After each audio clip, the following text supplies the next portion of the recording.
안녕하세요. 드디어 임신 후기에 도착을 했습니다.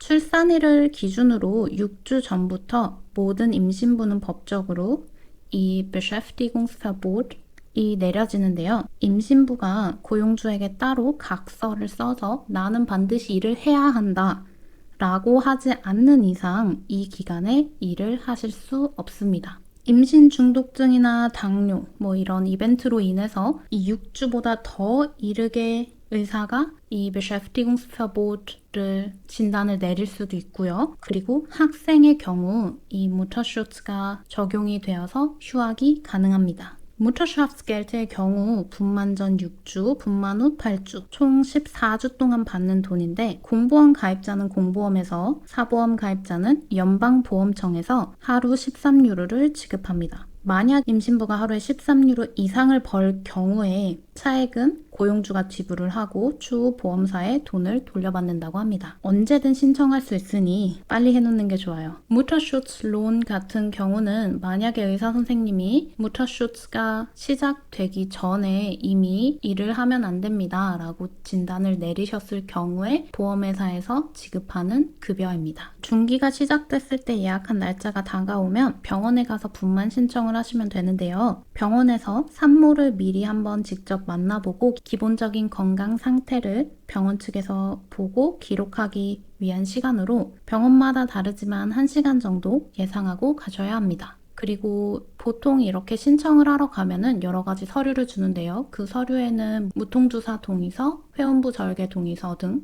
여러 가지 동의서가 들어있으니 만약에 독일어가 어려우신 분들은 반드시 통역사와 가는 것을 추천해드립니다. 자, 용어 정리를 좀 해봤는데요. Wehen, 진통, Übungswehen, 가진통, Nestbautrieb, 새둥지 증후군, 페리아, 무통주사, Senkwehen, 태아가 내려오면서 느껴지는 통증, Geburtseinleitung, 유도분만, Schleimprophabgang, 이슬이 비치다. 이 Schleimprop가 이슬이고요. 압강은 이게 떨어졌다는 뜻이에요. Blasensprung, 양수파열, Einlauf, 관장, Dammschnitt, 회음부 절개, Dammriss, 회음부 열상, Kaiserschnitt, 제왕절개, Nabelschnur Blutspende, 제대열, 기증. 자, 독일에서 아이를 낳는다고 하니까 주변에서 질문들이 굉장히 많았는데요. 그 중에 가장 많이 물어보셨던 것들을 여기에 살짝 정리해 보려고 합니다. 독일에서도 물론 선택 제왕절개가 가능합니다. 보통 Wunsch Kaiserschnitt이라고 얘기를 하는데요. 다만 의학적인 이유 없이 제왕절개를 선택할 경우에 수술이 공보험에서 보험 처리가 되지 않을 가능성이 높습니다.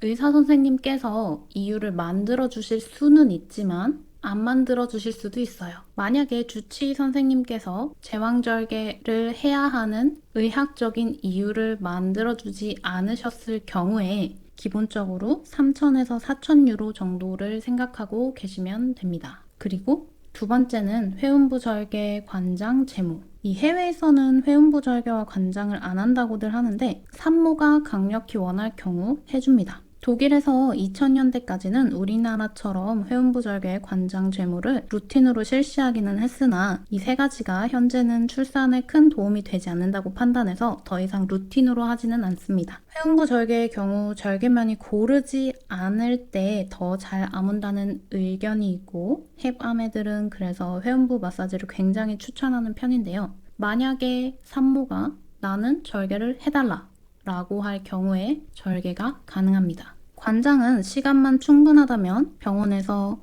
해주는 편인데 별로 추천하지는 않는다고 합니다. 이 관장 관련해서 질문을 하면 늘 제일 많이 듣는 소리가 우리는 그런 거 보는 사람이야 괜찮아 인데 제가 그런 거 하고 싶지 않아요 라고 얘기를 해서 메모를 해주시기는 하였습니다. 제모 같은 경우는 병원에서 거의 안 해주는 것 같습니다. 만약에 원하시는 경우에 출산일이 다가오기 전에 왁싱을 하러 가시는 것을 추천해드립니다. 산후조리. 제가 임신하기 전까지는 저도 산후조리는 한국에만 있는 건 줄 알았는데 아니더군요. 산욕기, 즉 워흠벳이 6주인데 그 기간 동안 힙아메가 와서 산후조리를 해줍니다. 공보험의 경우 보험 처리가 돼서 돈을 하나도 내지 않으니 이용을 하시고요. 모든 사람이 그런 건 아니겠지만 제 hebam의 경우 얘기를 하시던 게 출산 후 1주는 침대 위에서 2주차는 침대 근처에서 3주에서는 집안에서 생활을 하는 게 맞다 라고 얘기를 하시고 4주차부터 조금씩 방문이나 외출을 추천한다 라고 하셨습니다. 출산 후 매일 찾아와서 아이를 케어해주고 산모를 관리해줍니다.